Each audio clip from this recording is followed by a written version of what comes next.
Last week, America's West Coast found itself on fire. Millions of acres have burned across California, Oregon and Washington. The smoke clouds have been so immense they have blotted out the sun in certain areas. Air quality has been so poor hundreds of thousands of people have been forced indoors. There are several key reasons for the extent of these wildfires. Federal and state policies have been geared around stifling wildfires for decades, rather than allowing controlled burns to prevent accretion of flammable vegetation. As ProPublica reports, California alone saw the burning of 4.4 million to 11 million acres per year prehistorically. Between 1999 and 2017, that number dropped to only 13,000 acres per year. In February 2020, Nature Sustainability concluded California would need to burn some 20 million acres to restabilize in terms of fire. Meanwhile, even those who pursue controlled burns must jump through extraordinary regulatory hoops to do so. The Clean Air Act treats smoke from controlled burns as a pollutant.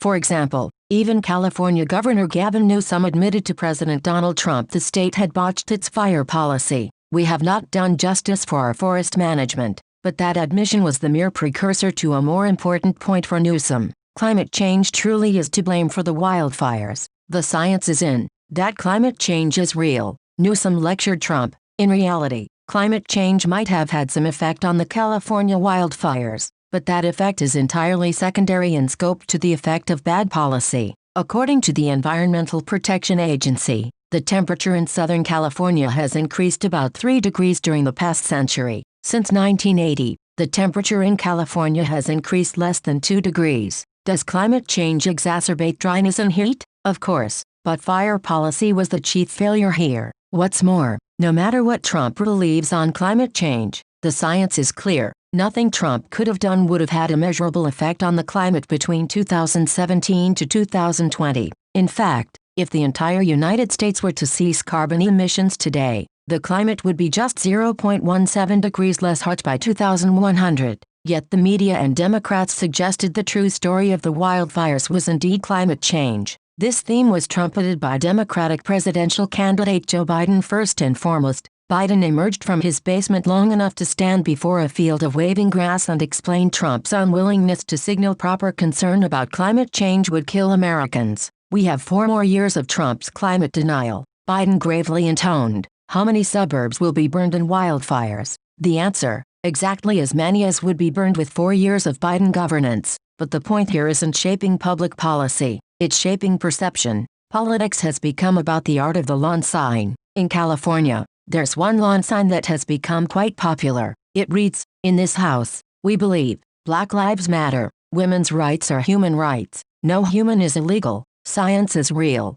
love is love, kindness is everything." The sign generally is plunked in the front yard of a nice suburban home, where it acts as a sort of unearned symbol of virtue. The semantically overloaded tautologies are designed to act as a dissociation tactic from supposedly benighted fellow Americans who apparently don't believe science is real or that kindness is everything. But, of course, the sign conveys nothing beyond a self-congratulatory insistence the sign owner is a better human than other humans. By using phrases such as "science is real," the sign owner conveys if you attribute California wildfires to anything beyond Trumpian evil and climate change, you deny science, which is anti-scientific, of course, but it's effective. That's why New York Governor Andrew Cuomo tweeted, "Science knows." Cynics might point out science suggests shipping COVID-19 positive seniors into nursing homes is idiotic. That's why Dr. Jill Biden tweeted, "Vote for science." Cynics might ask whether she believes a woman can become a man. By portraying your lack of a political program as entirely irrelevant to the broader question of science denial,